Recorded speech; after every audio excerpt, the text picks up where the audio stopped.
Assalamu alaikum rahmatullahi wa barakatuh. This is Karim Sirajuddin doing a live session with About Islam. Thank you so much for having me on. I'm the founder of Nude Human Consulting and the Coffee with Karim podcast. And today we're going to be talking about emotional intelligence.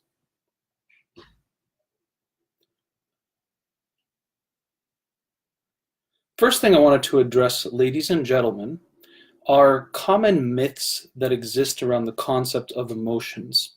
The first thing I wanted to answer was, are emotions a weakness? Are emotions a weakness? Sometimes we affiliate emotions with being a weak thing or something that is irrational or inferior. This is an incorrect or inaccurate understanding because emotions, ladies and gentlemen, is a vital part of being a human being. It's a sign of being human.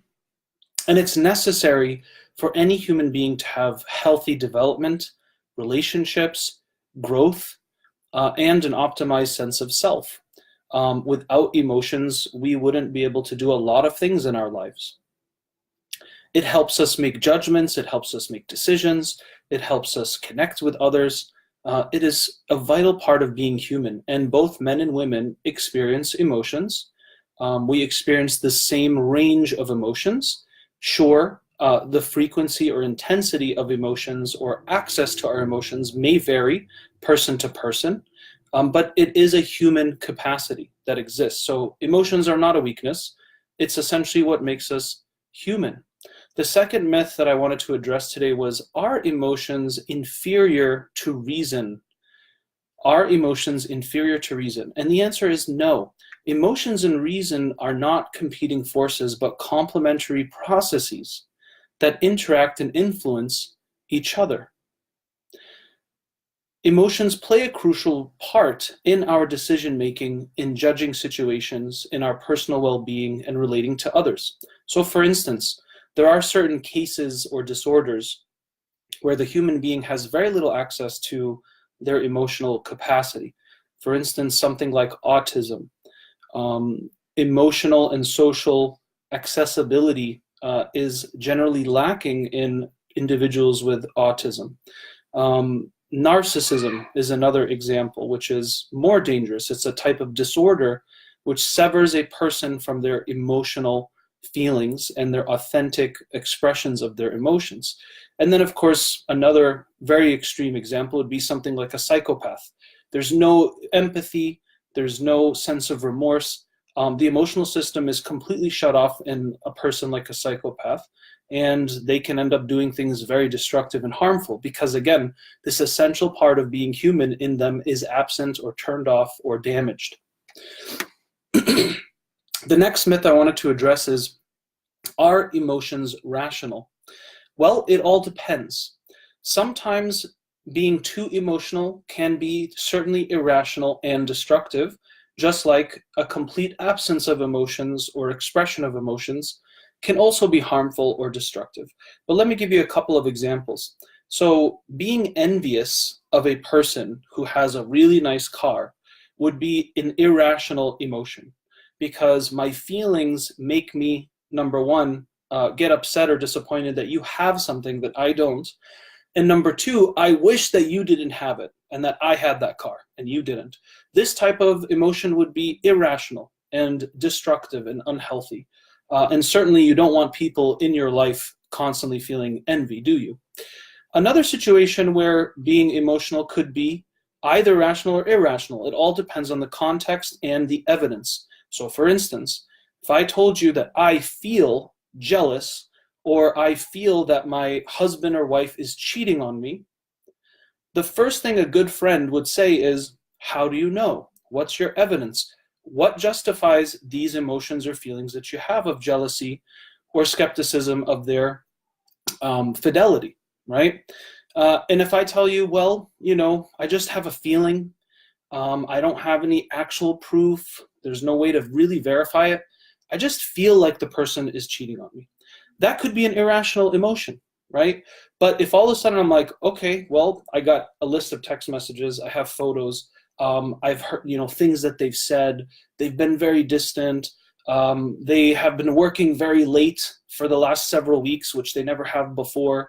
All of a sudden, this emotion of jealousy or skepticism could actually be pretty rational because you're actually verifying it and examining it.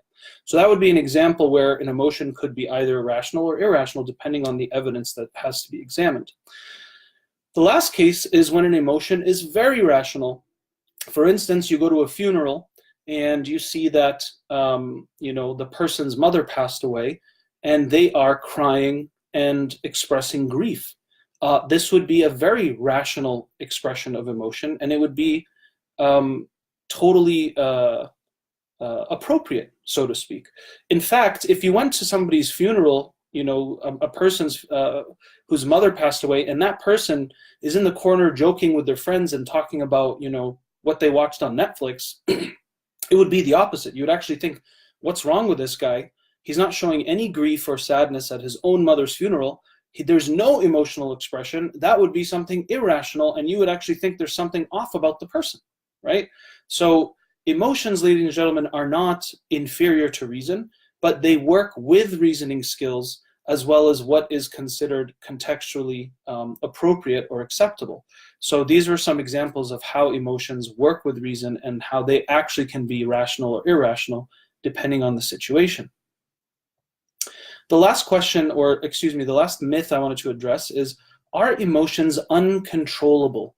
Because this is something we hear a lot too. Control your emotions, or get a hold of yourself, or why can't you just, make it go away? If you're depressed, just think about happy things and push it all away. You can control it. Well, one thing that we learn in the psychology or the science of emotions, ladies and gentlemen, is that emotions are not necessarily controllable. Why? Because emotions happen to us and they happen through us in the body. You see, emotions, ladies and gentlemen, are actually biologically rooted. They happen in the body. And so emotions aren't necessarily controllable because they are instinctual and natural responses and messages that the body communicates to our consciousness based on situations, right? However, I can influence my emotions, right? So for example, if I am at work and a coworker starts insulting me and my family, and I get very, very angry, right? You can't necessarily stop your body or your consciousness from getting angry because you're being insulted, you're being attacked. That's a natural instinctive response of wanting to protect yourself, right? Now, to say emotions are uncontrollable means that if I feel like I want to punch the guy in the face, I can go ahead and punch him in the face because, hey, emotions aren't controllable. But we know that's not going to fly in society or in any professional setting. However, emotions can be influenced. I can feel all this anger and want to knock this guy out for insulting me and my family, but I can also influence my anger and redirect it or express it in a different way. For instance, I could just yell or punch a wall or take some deep breaths and walk away.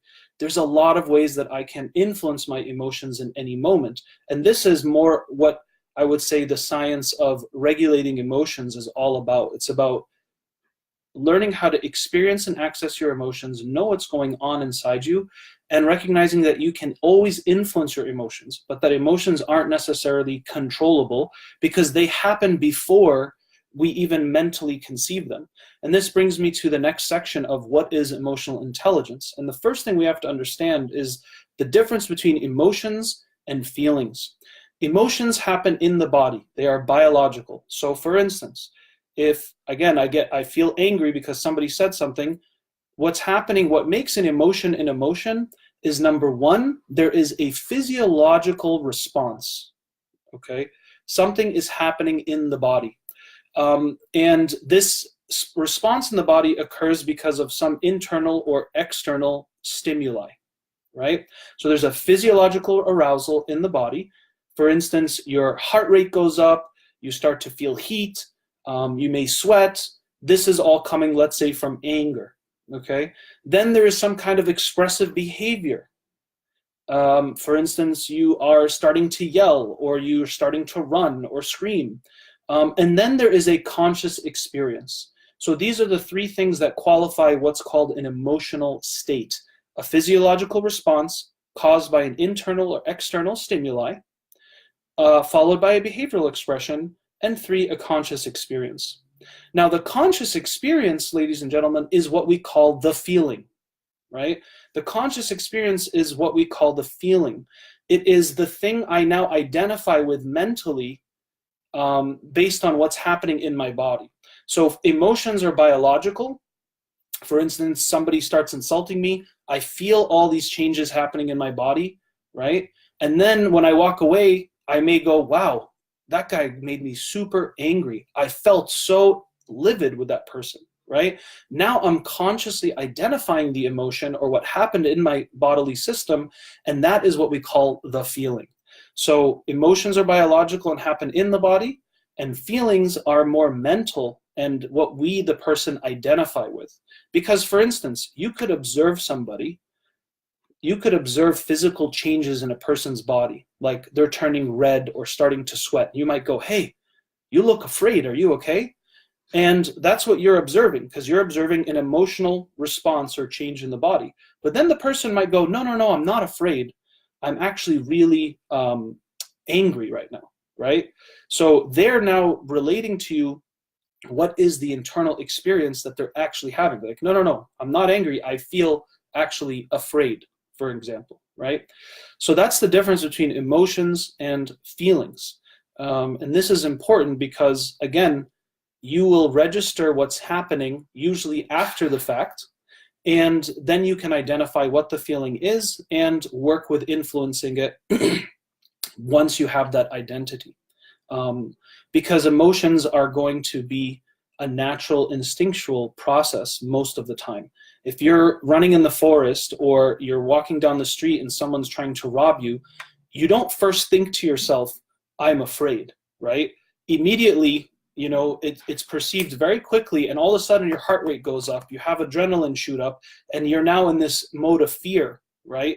And you're just trying to register what's happening. Only after the incident you walk away and you're like, I'm terrified, right? Or I felt terrified. If a bear's chasing you in the forest, you just start running. You don't stop and think about if you're scared or sad. You have a natural response, right? So this is the first point of emotional intelligence, is understanding the difference between emotions and feelings. Let's see if we have any questions so far.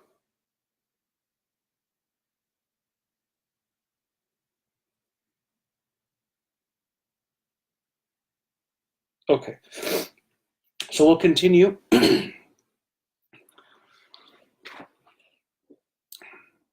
Now, a couple of other tips that I wanted to share today is how do we identify emotions? Because it's not an easy thing for most of us to learn how to identify our emotions. Now, one tip I would offer is examining the bodily sensation. Because as we said, emotions happen in the body first. And one simple way to understand what's happening in your body is, generally speaking, emotions are either two types, what you may call, let's say, hot and cold emotions. Hot emotions are emotions that increase the response in your body. It basically gives you some kind of energy or makes you feel hyped up. Cold emotions are emotions that decrease responses in your body and slow you down. So for instance, do you think a person who's depressed or sad is experiencing more of a cold, low arousal emotion or a hot and high arousal emotion? Well, think about it. What's the energy level associated with each one? People that are depressed and sad are not usually very energized and motivated to do anything, which means that they're probably experiencing a low arousal or colder emotion. On the other hand, emotions that give you energy and hype you up are hot or high arousal emotions. For instance, fear, anger, happiness, okay? But then you could have emotions that are both high arousal, yet it may be negative. For instance, you could feel energized and hyped up, yeah? But you could be happy. You could actually feel happy with that physiological state, or you could also feel angry or afraid, with a similar physiological state, right? This is why feelings is where the person identifies what's going on for them. Because if you see maps of a person's body, you will tend to see different areas heating up more when you experience things like fear or happiness, but that doesn't mean that subjectively I'm actually experiencing the same thing, am I? So the first thing we always want to ask ourselves is, where is the bodily sensation? And there is a cool study that was done by some Swedish researchers. I forget the name. I'll post it, inshallah, in the comments, where they actually show you maps of human bodies as they experience different emotions. So the first thing we want to do is ask ourselves, do I feel energized or slowed down? And emotions that tend to slow us down are things like sadness, depression, feeling like neutral. Sometimes you can feel something like shame, which also feels like it slows people down or lacks energy, versus emotions that give you energy, like happiness, anger, fear, love.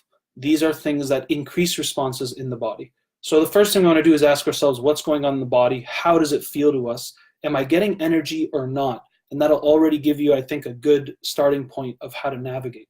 The second tip to identify emotions is ask yourself what your body instinctively wants to do in that moment. So let's just take a couple of quotes here of a person feeling an emotion, and you take a guess what you think they're feeling. Someone tells you, I want to punch something. Do you think that they're sad? Do you think that they're feeling love? Do you think they're feeling anger? Most likely anger, right? Because that's what their body instinctively wants to do. If a person told you, I want to crawl into bed and be alone, what do you think, what emotion do you think they're feeling? Are they feeling pride? Are they feeling sadness? Are they feeling disgust?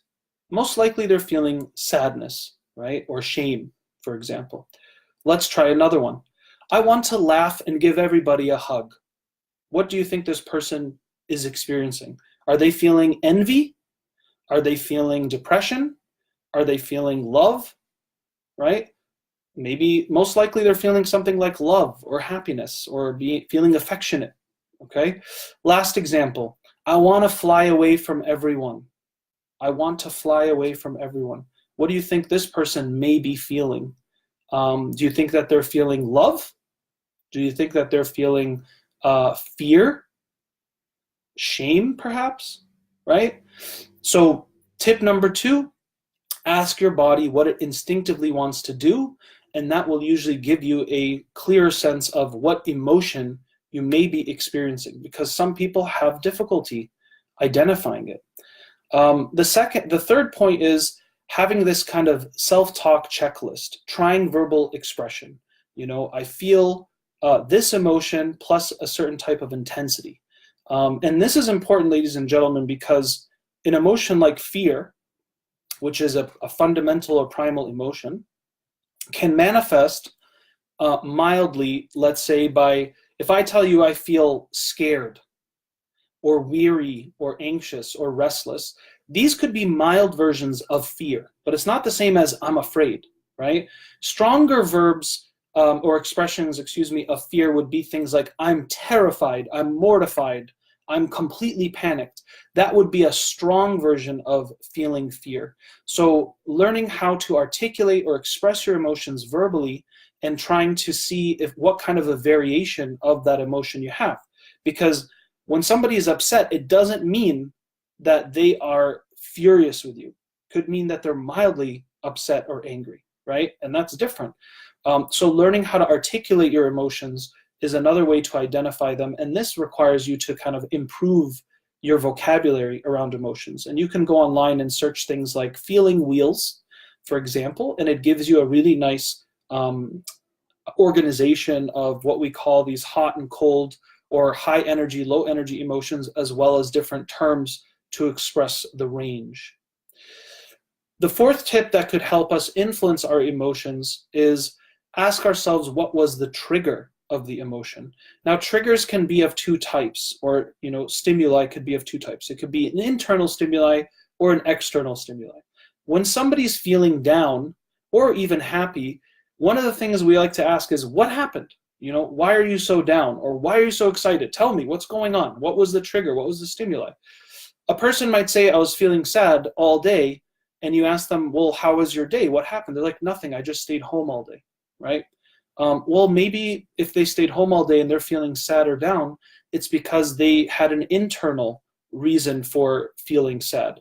They may have been thinking about a lot of negative things that day, or focusing on what wasn't going so well in their lives. So these thoughts or beliefs start to influence the moods and feelings that the person is identifying with.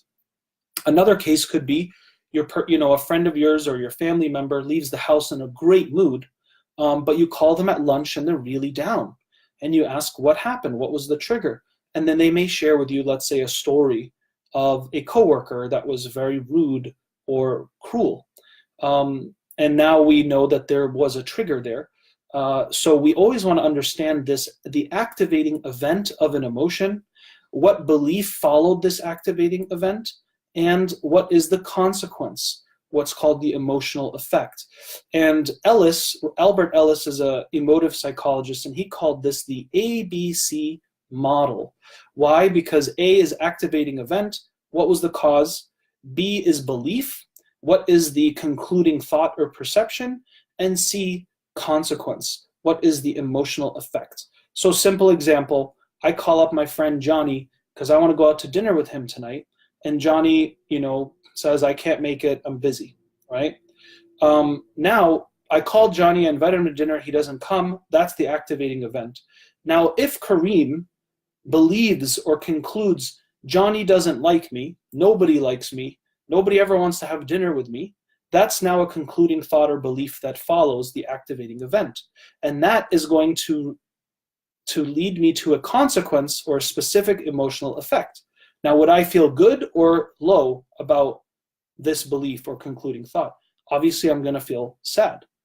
But let's say Johnny says I can't make it, and my belief is, all right, no problem, Johnny's a busy guy, and we had dinner 2 weeks ago, so it's not because he doesn't like me or no one likes me, it's just that the guy's busy. I'll find something else to do, right? That's a concluding thought about this activating event, and that's going to affect my emotion as a result of this experience as well, right? So the ABC model kind of helps us also use this simple framework to identify what we also need to know, what's the cause and what are the beliefs that we have around the cause or the trigger for the emotion to indicate to us why a specific emotion was experienced. The last tip I would like to offer around how to identify emotions, which is an important aspect of emotional intelligence, how to identify our emotions, is whenever you're feeling something, very simple shortcut, ask yourself, what would be the opposite feeling of what I'm feeling right now? That also gives you a strong clarity around what emotion you're actually experiencing, right? Because I've met people, they're not sure if they're angry or afraid or both, right? They just know that there's something happening in their body. They don't know how to quite articulate it. So one of the ways we help them identify it, because is to ask, what would be the opposite feeling of what you're feeling right now, right? So if I told you the opposite feeling of what I'm feeling right now would be, I would feel very happy. You're probably feeling sad. If the opposite feeling of what I'm feeling right now would be, I would feel safe and secure, you're probably feeling afraid, right? Or terrified about something. So last tip, how to identify your emotions is ask yourself, what is the opposite feeling or emotion that I'm experiencing right now?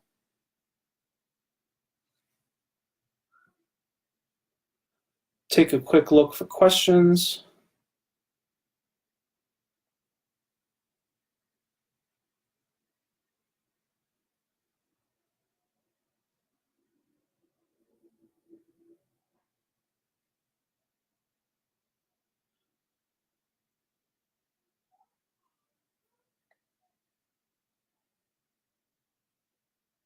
All right. So today we discussed a bit more, we talked about some myths around emotions. We also shared some tips around how to identify emotions, as well as the difference between emotions and feelings. And there's usually three components to what's considered emotional intelligence. The first one is our ability to assess, identify, and influence emotions. We talked a little bit about identifying today.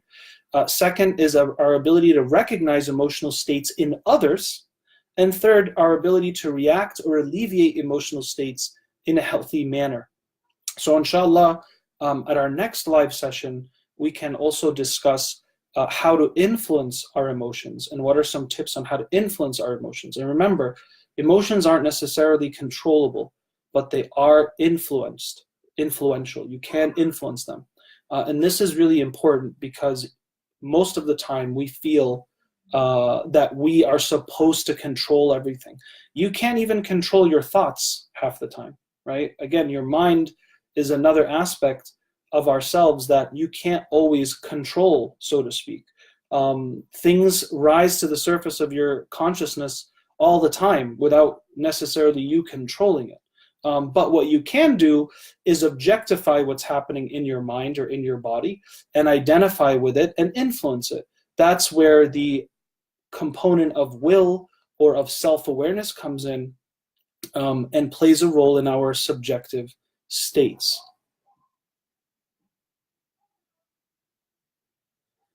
So, any questions? We have a few minutes left on this topic of what is emotions and feelings, as well as how to identify our emotions.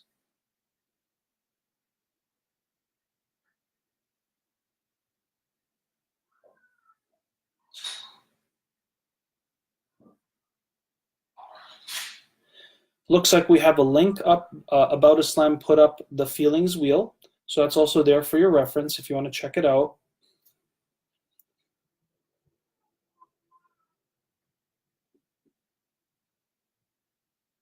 And doesn't look like, okay, sorry, scrolled down here. One question is, how can I get over worrying too much? Okay, well, broad question, I'll give you a broad answer. Worrying too much tends to be anxiety, and anxiety tends to be rooted in the fear of the unknown or the unpredictable or what isn't controllable. So the first thing I would do is research more about anxiety and tips to overcome anxiety. And this usually includes things like modifying your thinking, because a lot of anxiety, stress, and depression happens from cognitive distortions that we carry. So for instance, if you always think about everything is going to have the worst case scenario, you're going to feel anxious. If you're always focusing on just the negatives, what we call mental filtering, and you ignore the positives in your life, you're also going to feel a lot of anxiety and negativity. So the first thing I would do is learn more about anxiety disorders. What are tips and techniques to implement? And that may help you start to feel like you worry less. If that continues, then you should probably see a clinical psychologist who could further evaluate or assess your condition in case it has more of a biochemical basis.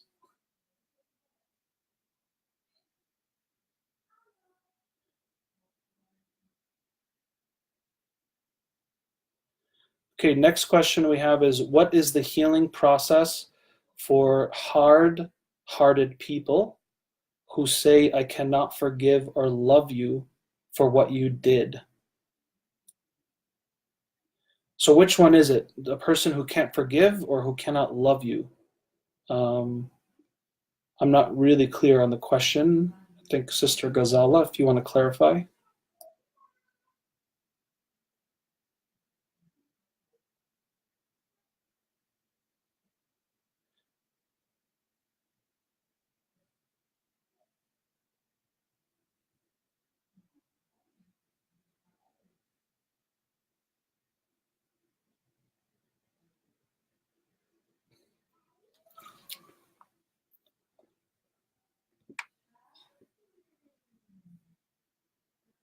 All right.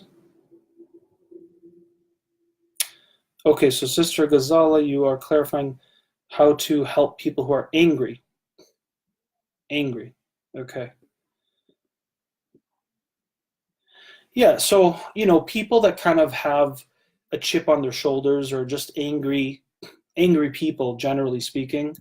Um, I mean, look, I don't really believe anybody is born angry or negative, right? We're likely products of our environments and our experiences, right?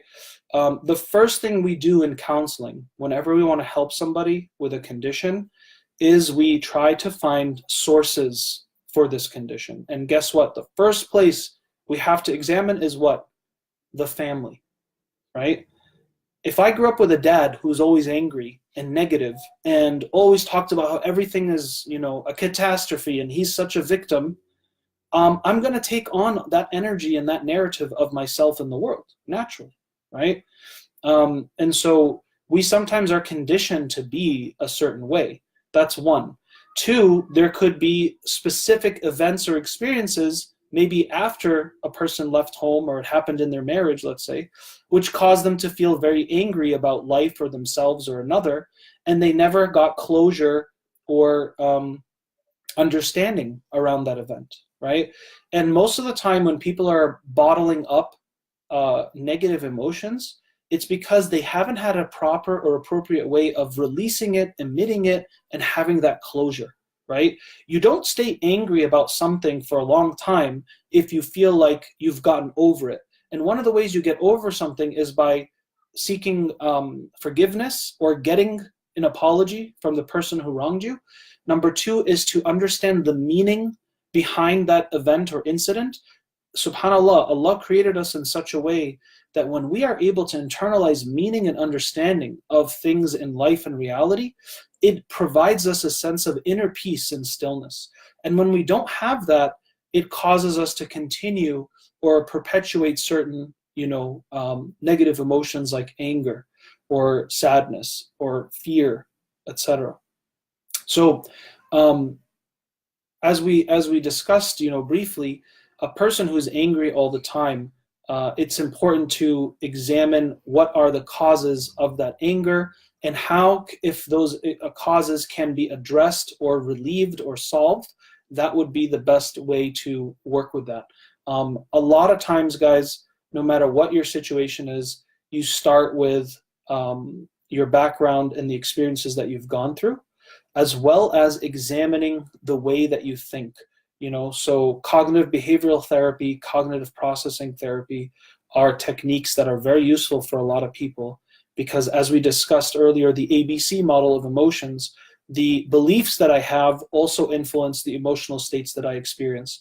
So if I always think or believe that everyone's out to get me, nobody is honest, you can't trust people, it's of course going to make you feel like an angry person in the world, right? What is there to be happy about or peaceful about if you're always running this negative script about how everything is horrible in your existence, right? So I hope that gives you some general tips to start. And thank you guys so much for listening and chiming in and sharing your questions. Inshallah, next time we can talk more about tips on how to influence our emotions and start putting together your questions ahead of time. Share it with About Islam. I am Karim Sirajuddin, founder of Noor Human Consulting and the Coffee with Karim podcast. And inshallah, I will be releasing a online course on emotional intelligence in the future. So I'll be sure to share that with the community so you guys can learn more about this in greater depth. Thank you for your patience. See you soon. Assalamu alaikum wa rahmatullahi wa barakatuh.